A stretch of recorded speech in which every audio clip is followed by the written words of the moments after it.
Magandang araw, ako nga pala si Binibining Aryan Pearl and Patalod at ang aking kasama naman ay si Binibining Leona V. Merino.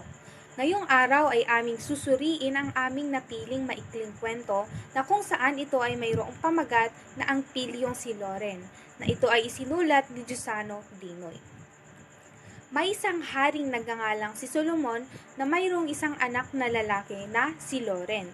Si Loren ay mayroong labis na kapilyuhan na kaya lahat ng tao sa kanila ay natatakot sa kanya. Mayroong lumabas siya isang araw, halos natatakot yung tao sa kanya dahil sa ginawa na naman niyang kapilyuhan, na naglagay lamang siya ng isang balat ng saging sa daanan na kung saan lahat ng dumaraan doon ay nadudulas. Kaya naman nang makita siya ng mga kawal ng hari ay dadakipin na sana siya, ngunit nagkaroon ng habulan hanggang sa makarating sila sa kagubatan, na kung saan mayroon ngang mga inihandang patibong si Loren, kaya halos lahat ng kawal ay nahulog sa kanyang patibong, kaya walang nakahuli sa kanya, kaya umuwi na lamang ang mga kawal at nagsumbong sa kanyang amang hari. Kaya naman ipinatawag si Loren ng kanyang amang hari at doon nga ay pinagsabihan siya. Kaya simula noon ay nagbago na si Loren at naging mabait sa kanyang komunidad. At mula noon ay mas lalo siyang nagustuhan ng tao kasi mabuti na siya, hindi na siya gumagawa ng kapilyuhan. Ayan. Ang pilyong si Loren ay isang uri ng panitikan na kung saan ito ay isang maikling kwento. At ito rin ay mayroong istilong na at ang ginamit na estilo sa paglalahad ng maikling kwentong ito ay isang pagkikwento. Patayutay na mayroon sa kwentong ito ay una, ang ilan naman ay nahuli ng bitag na tali at naging palamuti sa mga puno na parang mga Christmas balls na nakabitin. Ito ay isang pagtutulad. Inihalin tulad ang naging karanasan ng mga kawal sa isang Christmas balls dahil yung mga kawal ay nabitag ng tali na inihanda ni Loren sa kanila, na kung saan ay inahalin tulad sila sa Christmas balls dahil ngayong mga Christmas balls, 'di ba, nakatali siya sa mga puno ng Christmas tree. At pangalawa naman, dinaig pa nila ang mga kawal na nakipaglaban sa isang hukbo dahil sa sobrang pagod na kanilang nadama, na ito naman ay isang pagmamalabis.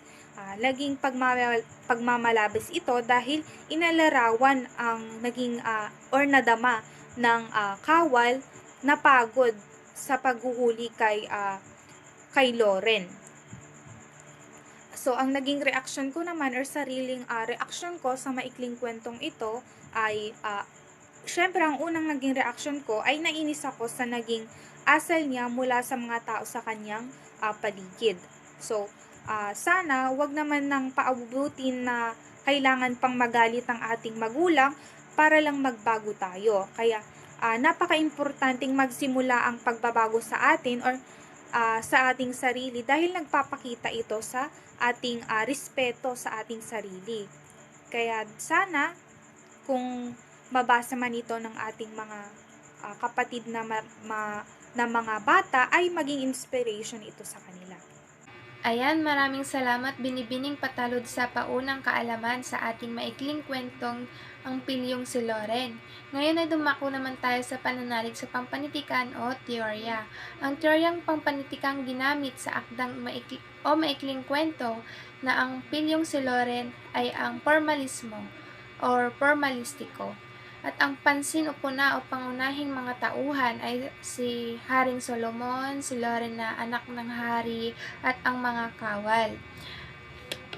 Para sa mga galaw ng pangyayari, alam naman natin na naikwento ni Binibining Patalod na simula una hanggang sa huli na si Loren ay kinatatakutan sa kanilang lugar sapagkat sa mga malikot nitong gawain o nakasasakit nitong gawain. Tulad na lamang ng paglalagay niya ng balat ng saging hanggang hinuli siya o hinabol siya ng mga kawal, at yung mga kawal na nanghabol sa kanya ay nadisgrasya sa mga patibong o sa mga bitag na ginawa niya. At sa wakas sa bahagi naman is pinatawan siya na kapag hindi siya magbabago ay kakalimutan siyang anak na Haring Solomon. At sa makatuwid ay nagbago naman si Loren. Ayan, bisang pangpanitikan o bisa sa isip. Nakapagbibigay ito ng kaginhawaan na ang isang batang tulad pala ni Loren ay maaari pang magbago at matuto. Ayan. Bisa sa damdamin, may sasaayos ang pakikisama sa pagiging makatao. Ayan, dahil sa pagbabago ni Loren ay mas nagiging matatag ang pakikisama sa kanya ng mga tao.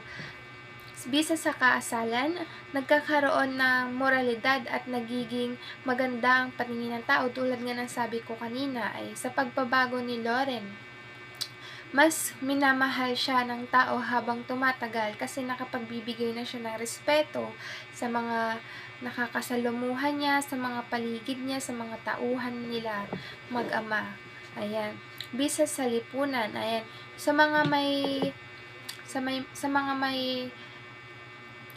may kaasalang tulad ni Loren ay kung may pagkakataon man o oportunidad man para magbago ay magbago na tayo sapagkat nasa huli ang pagsisisi, 'di ba? Huwag na nating hintayin pa na bigyan tayo ni Lord or ng mga nasa paligid natin ng malaking consequences bago natin pagsisihan yung mga kasalanang ginagawa at patuloy pa nating gagawin.